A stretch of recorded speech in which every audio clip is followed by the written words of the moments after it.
Assalamualaikum warahmatullahi wabarakatuh. Nama saya Yuwanggi Nurwiryatarita dari Prodi Hukum Ekonomi Syariah C. Saya akan menjelaskan hubungan dari materi studi Al-Quran Hadis. Yang pertama adalah apa itu Al-Quran? Secara bahasa, Al-Quran artinya bacaan atau yang dibaca. Sementara istilahnya, wahyu Allah yang diturunkan kepada Nabi Muhammad melalui malaikat Jibril sebagai petunjuk bagi manusia. Al-Quran ini turun karena dilatar belakangi di kawasan Jazirah Arab yang memiliki sistem kehidupan yang jahiliyah.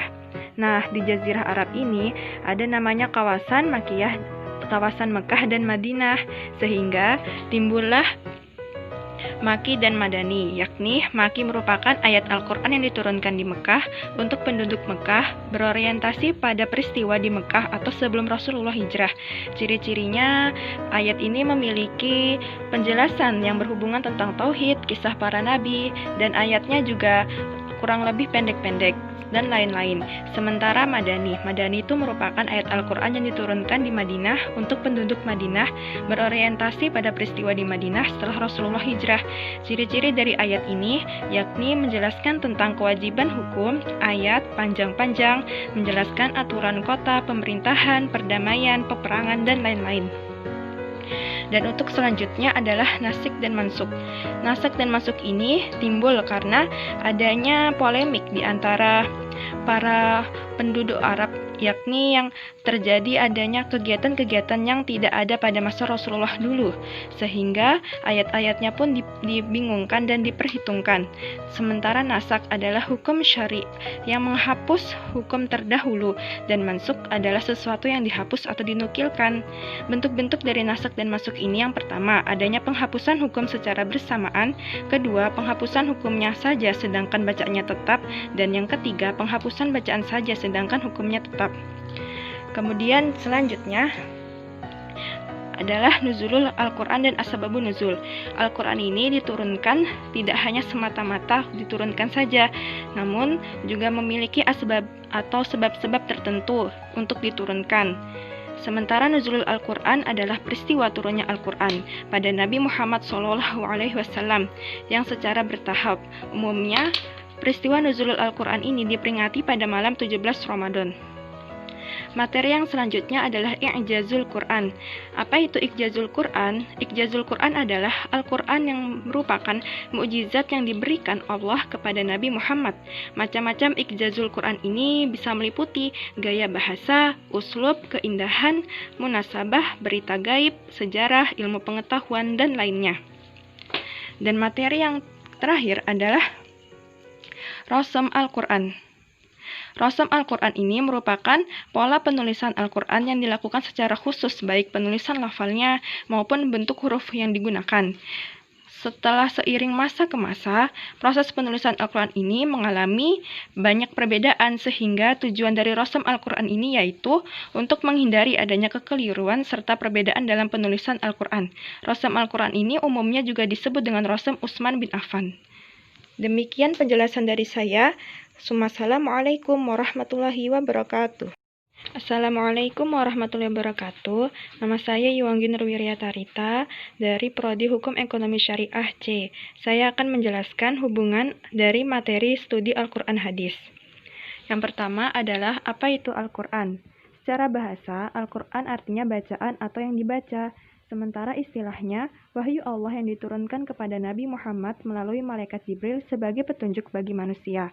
Al-Quran ini turun karena dilatar belakangi di kawasan Jazirah Arab yang memiliki sistem kehidupan yang jahiliyah. Nah, di Jazirah Arab ini ada namanya kawasan Makkiyah, kawasan Mekah dan Madinah, sehingga timbullah Makki dan Madani, yakni Makki merupakan ayat Al-Quran yang diturunkan di Mekah untuk penduduk Mekah, berorientasi pada peristiwa di Mekah atau sebelum Rasulullah hijrah. Ciri-cirinya, ayat ini memiliki penjelasan yang berhubungan tentang tauhid, kisah para nabi, dan ayatnya juga kurang lebih pendek-pendek dan lain-lain.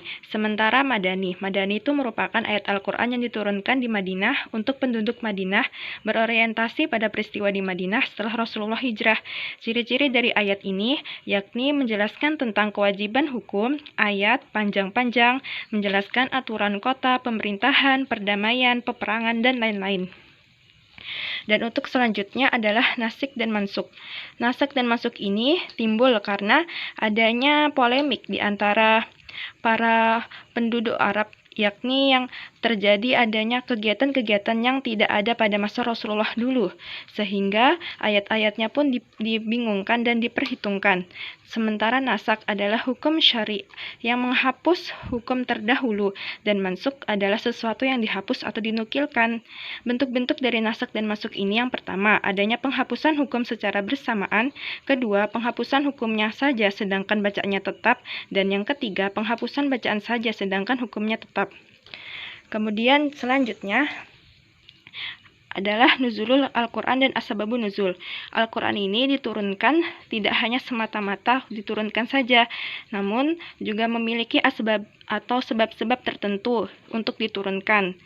Sementara nuzulul Al-Quran adalah peristiwa turunnya Al-Quran pada Nabi Muhammad SAW yang secara bertahap. Umumnya, peristiwa nuzulul Al-Quran ini diperingati pada malam 17 Ramadan. Materi yang selanjutnya adalah I'jazul Quran. Apa itu I'jazul Quran? I'jazul Quran adalah Al-Quran yang merupakan mukjizat yang diberikan Allah kepada Nabi Muhammad. Macam-macam I'jazul Quran ini bisa meliputi gaya bahasa, uslub, keindahan, munasabah, berita gaib, sejarah, ilmu pengetahuan, dan lainnya. Dan materi yang terakhir adalah Rasam Al-Quran. Rasam Al-Quran ini merupakan pola penulisan Al-Quran yang dilakukan secara khusus, baik penulisan lafalnya maupun bentuk huruf yang digunakan.